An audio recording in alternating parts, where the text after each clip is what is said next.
Hello everyone, आज हम इस वीडियो में पढ़ने वाले हैं क्लास 11 की जो आपकी बायोलॉजी की बुक है, उस बुक है चैप्टर नंबर 3 प्लांट किंगडम। इस चैप्टर में हम जो आगे डिस्कस करने वाले हैं आगे, हमने प्रीवियस वीडियो में ब्रायोफाइट जो क्लास हमने जो है स्टार्ट कर दिया था, जो ब्रायोफाइट है ये हमने स्टार्ट कर दिया था। ब्रायोफाइट की अब हम पढ़ने वाले हैं। ब्रायोफाइट में 2 सब डिविजन्स है जो है लीवरवर्ट्स एंड मॉसेस। अब इसको हम जो है लीवरवर्ट्स इस वीडियो में मॉसेस जो है कवर करने वाले हैं।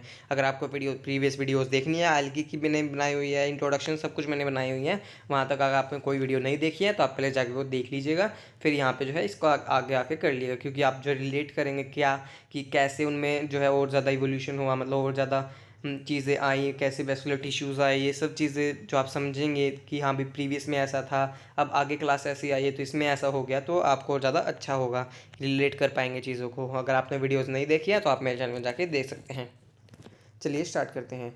Liverworts. The liverworts grow usually in moist, shady habitats such as banks of streams, marshy ground, damp soil, bark of trees and deep in the woods. अब ये जो liverworts हैं ये जो है यूजली जो है मॉइस्ट एरियाज़ में, शेडी हैबिटाट्स में जहाँ पे छाँव रहती है, और जो है such as banks of streams पे जो है ग्रो करते हैं, मार्शी एरियाज़ हो गए वहाँ पे ग्रो कर सकते हैं, डैम्प सॉयल में जो है ग्रो कर सकते हैं, ट्रीज़ की बाग पे जो है ग्रो कर सकते हैं, वुड्स के डीप में भी जो है ग्रो कर सकते हैं, मतलब हर जगह जो है इन जगह में जो है ग्रो कर सकते हैं।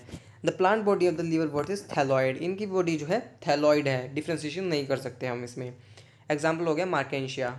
The thallus is dorsiventral and closely appressed to the substrate. अब थैलस है जो है ये सबस्ट्रेट से जो ये भी अटैच रहता है, जैसे हमने उसमें जब हमने प्रीवियस वीडियो में ब्रायोफाइट्स में पढ़ा था, सबस्ट्रेशन पे यहाँ पे देखिए अटैच रहता है, ये हमने पढ़ा था अटैच टू द सबस्ट्रेटम। तो यहाँ पे जो है हमने राइजोइड्स पर रहा, देखिए तो ये सबस्ट्रेटम से जो है अटैच रहता है यहाँ पे, इसमें भी एग्जाम्पल हमने पढ़ लिया अभी Marchantia. The leafy members have tiny leaf-like appendages in 2 rows on the stem-like structures. अब जो लीफी मेंबर्स होते हैं जिनके पास लीफ होते हैं वो जो है 2 rows में अरेंज रहते हैं स्टेम लाइक स्ट्रक्चर्स में। स्टेम लाइक स्ट्रक्चर्स के ऊपर जो है लीफ जो है बनी रहती है उनकी, इसलिए इसमें यही बताया गया कि जो स्टेम लाइक स्ट्रक्चर है उनके ऊपर जो है लीफ बनी रहती है। Asexual production in liverworts takes place by fragmentation of thalli or by the formation of specialized structures called gamma. अब जो एसेक्सुअल रिप्रोडक्शन लीवर वर्ड्स में जो है फ्रेगमेंटेशन से जो है होता है, फ्रेगमेंटेशन से भी हो सकता है थैलाई में, या फिर कुछ स्पेशलाइज स्ट्रक्चर्स बन जाते हैं जिसे हम कहते हैं गैमा गैमा गैमा कप्स बन जाते gemma gemma are green multicellular asexual buds which develop in small receptacles called gemma cups located on the thalli. अब ये जो गैमा क्या होते हैं, गैमा जो है green multicellular asexual birds होते हैं जो कि कुछ स्मॉल रिसेप्टिकल्स के जो है डेवलप करते हैं, उन्हें हम कहते हैं गैमा कप्स। तो इनमें जो है एसेक्सुअल रिप्रोडक्शन जो गैमा कप से भी हो सकता है और जो है इसमें फ्रेगमेंटेशन से भी हो सकता है। यहाँ पे देखिए दिखाया हुआ है गैमा कप्स, ये रहे आपके गैमा कप्स, यहाँ पे देखिए पिक्चर में जो है दिखाया हुआ है, आप अपनी बुक के डायग्राम में भी देख सकते हैं। आप एनसीईआरटी बहुत ज़्यादा इंपॉर्टेंट है, जब भी लेक्चर लगाएं तो एनसीईआरटी को जो है साथ में ज़रूर लेके बैठें। तो ये देखिए यहाँ पे ये गैमा कप हो गए, नीचे गैमा है, ये स्ट्रक्चर गैमा है और ये गैमा कप्स हो गए। चलिए आगे डिस्कस करते हैं। ये तो हमने पढ़ लिया कि जो है इनमें क्या कैसे होता है एसेक्सुअल रिप्रोडक्शन हमने पढ़ा। फिर ये जो गैमा है, the gemma become detach from the parent body and germinate to form new individuals. ये जो है पेरेंट बॉडी से अलग हो जाते हैं और नए इंडिविजुअल एक प्रोड्यूस करते हैं। ये हमने एसेक्सुअल पढ़ा, अब हम पढ़ते हैं sexual. During sexual production male and female sex organs are produced either on the same or on different thalli. अब ये जो सेक्सुअल रिप्रोडक्शन के दौरान ऑर्गन्स जो है सेम या फिर अलग अलग थैलाई पे भी जो है प्रोड्यूस हो सकते हैं अलग अलग बॉडी में। The sporophyte is differentiated into foot, सीटा एंड कैप्सूल। अब जो स्पोरोफाइट है, इसमें स्पोरोफाइट आगे जो है 3 पार्ट्स में डिवाइडेड हो जाता है, फुट, सीटा एंड कैप्सूल। कैप्सूल के अंदर ही जो है स्पोर्स बनते हैं जो कि आगे जाके जो है मियोसिस करेंगे और जर्मिनेट करें, एक बनाएंगे नया लिविंग गैमेटोफाइट बनाएंगे। अब यहाँ पे देखिए दिखाया हुआ आपको कि ये जो है फुट, सीटा एंड कैप्सूल, ये सीटा हो गया, कैप्सूल हो गया। कैप्सूल के अंदर ही जो हमारे स्पोर्स बनते हैं जो आके मियोसिस करके एक नया गैमेटोफाइट बनाते हैं। After meiosis spores are produced within the capsule. Meiosis के बाद जो है ये स्पोर्स जो है इसके अंदर ही बनते हैं कैप्सूल के अंदर। This spores germinate to form free living gametophytes. फिर फ्री लिविंग जो है गैमेटोफाइट्स बना देते हैं जर्मिनेट करने के बाद ये स्पोर्स। आई होप आपको ये समझ आया होगा। और एग्जाम्पल इसमें इसमें हमने पढ़ा लीवर वर्ड्स का एग्जाम्पल पढ़ा मार्केंशिया, बहुत ज़्यादा इंपॉर्टेंट है। हर एक का आपका जो है हर एक एग्जाम्पल आपको याद होना चाहिए। स्कूल के लिए तो आप एक दो एग्जाम्पल मैक्सिमम याद कर सकते हैं, लेकिन नीट में तो क्या पता, मतलब क्या पता क्या पूछ सकते हैं, वो कुछ भी पूछ सकते हैं कि हाँ भी ये किसका एग्जाम्पल है, तो आपको हर एक एग्जाम्पल याद होना चाहिए टिप्स पे, तो इसलिए एग्जाम्पल बहुत ज़्यादा इंपॉर्टेंट है। तो चलिए स्टार्ट करते हैं आगे हम mosses. The predominant stage of their life cycle of moss is the gametophyte which consist of two stages. हमने पढ़ा था इनमें, इसमें भी जो है टू मॉसेस में भी जो है गैमेटोफाइट ही होती है। डोमिनेंट स्टेज जो है इसमें यही होती है गैमेटोफाइट, जो कि जिसमें दो स्टेजेस इंक्लूड होते हैं। The first stage is the protonema stage which develops from directly from spore.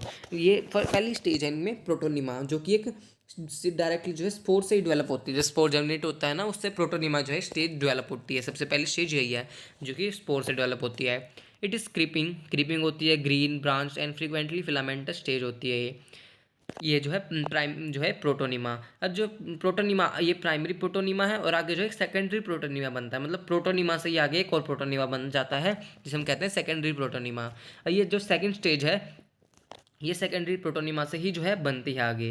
The second stage is the leafy phase which develops from the secondary protonema. देखिए आ गया ना, मतलब ये आगे जो प्राइमरी प्रोटोनिमा है, मतलब जो स्पोर आगे प्रोड्यूस करेगा वही जो है प्राइमरी प्रोटोनिमा बनेगा, फिर प्राइमरी प्रोटोनिमा से जो है सेकेंडरी प्रोटोनिमा बनेगा, फिर सेकेंडरी प्रोटोनिमा से एज अ लेटरल वर्ड जो है लीफी स्टेज बनेगी।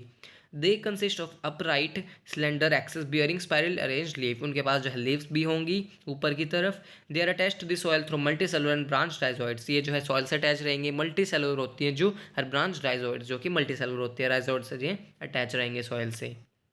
This stage bears the sex organs. इस स्टेज में जो है क्या होते हैं इनके पास, सेक्स ऑर्गन्स जो है पाए जाते हैं इनके पास। Vegetative reproduction in mosses is by fragmentation and budding in the secondary protonema. अब जो वेजिटेटिव रिप्रोडक्शन मॉसेस में होता है वो फ्रेगमेंटेशन से होता है और इनमें बडिंग पाया जाता है जो कि सेकेंडरी प्रोटोनिमा में होता है। हमने देखा ना भी सेकेंडरी प्रोटोनिमा से लीफी स्टेज आई है, तो वो जो किससे डेवलप होती है, बडिंग से ही डेवलप होती है सेकेंडरी प्रोटोनिमा में। तो important question as it is NEET में आ सकता है कि वेजिटेटिव प्रोडक्शन मॉसेस में फ्रेगमेंटेशन से तो होता है, लेकिन बडिंग सेकेंडरी प्रोटोनिमा में किससे होता है, बडिंग से होता है। तो इंपॉर्टेंट क्वेश्चन है ये। In sexual production, the sex organs are antheridia and archegonia produced at the apex of the leafy shoots. After fertilization, zygote develop into sporophyte consisting of a foot, sit and capsule. अब ये जो antheridia और archegonia बनेंगे जो कि आगे फिर fertilise होंगे, फिर फर्टिलाइजेशन होने के बाद जाइगोट बनेगा, जाइगोट आगे जाके स्पोरोफाइट में बन जाएगा जिसके पास फुट, सिट और कैप्सूल होंगे। हमने पढ़ा था ये, अभी अभी पढ़ा है लिवर वर्ड्स में। कैप्सूल में जो है स्पोर्स बनेंगे। The sporophyte in mosses is more elaborate than in liverworts. ये जो स्पोरोफाइट इनमें बना है ये जो है ज़्यादा इलेबोरेट होता है, थोड़ा और ज़्यादा डेवलप हो जाता है लिवर वर्ड से, क्योंकि मोसेस में थोड़ा हो ज़्यादा ये डेवलप हो जाता है।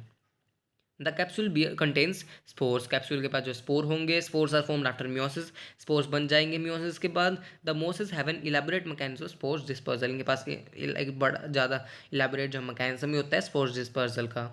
एग्जाम्पल हो गया फ्यूनेरिया, पॉलीट्राइकम एंड स्फेग्नम। तो चलिए हम एग्जाम्पल हो गया यहाँ पे देखते हैं, इसमें एग्जाम्पल भी जो है दिए हुए हैं आपका। ये सबसे पहला ए का एग्जाम्पल, ये जो सबसे पहला हो गया आपका मार्किंशिया। मार्किंशिया में भी जो है ये ए वाला हो गया आपका फीमेल हो गया, और ये मेल थैलस हो गया। ये फीमेल में आर्किगोनियोफोर और ये एंथ्रीडियोफोर। इससे आप पता लगा सकते हैं कौन मेल कौन फीमेल। और ये देखिए ये जो नेक्स्ट एग्जांपल हो गया फ्यूनेरिया, जिसमें गैमेटोफाइट दिखाया हुआ है, देखिए राइजोइड्स में एक्सिस, और ये स्पोरोफाइट है जो कि फुट, सिट और कैप्सूल में डिवाइडेड है। और ये एग्जांपल हो गया स्फेग्नम का, जो कि एक मोस है, मोसेस है ये स्फेग्नम जो कि मोस है एक। ये हमने यहाँ पे देखिए पढ़ा भी था स्फेग्नम के बारे में, यूजेस इसका पेट जो है प्रोवाइड करता है, इंपॉर्टेंट है, नीड में एज इट इज आ सकता है। इसके एंथ्रीडियल ब्रांच होगी, ये ब्रांचेस होगी इसकी यार, ये आर्किगोनियम ब्रांचेस होगी। तो ये इसमें जो है एग्जांपल्स हैं। ये आपको एग्जांपल भी बिल्कुल डायग्राम अच्छी तरह से एग्जांपल का मतलब बनाना तो नहीं है कह सकते, ये तरह माइंड में इमेज होनी चाहिए ऐसे आपके एग्जांपल की, क्योंकि एज इट इज़ नीड में आ सकता है कि बताइए क्या है, तो एज इट इज़ नीड में आ भी सकता है। तो इसलिए इसको ज़रूर जो है माइंड में पिक्चर इसकी रखिएगा। तो हमने ब्राइपाइट्स जो है अच्छी तरह से कंप्लीट कर लिया है, इसकी क्लासेस भी कंप्लीट कर ली हैं आगे। अगर आपको पिछली वीडियो देखनी है ब्रायोफाइट्स की, यहाँ तक कि मैंने अच्छी तरह से बनाई हुई है इंपॉर्टेंस तक की, अगर आपको वीडियोस देखनी है तो आप मेरे चैनल में जाके देख सकते हैं।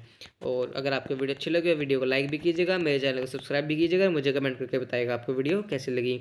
और मैंने जो है 9th-10th क्लास की वीडियोज़ भी बनाई हुई हैं, अगर आप कोई 9th-10th का बच्चा देख रहा है, फिर आपके भाई बहन है, तो आप उन्हें बता सकते हैं। तो मैंने वो वीडियोज़ बनाई है, आपको लिंक डिस्क्रिप्शन बॉक्स में मिल जाएगा। थैंक यू, मिलते हैं नेक्स्ट वीडियो में।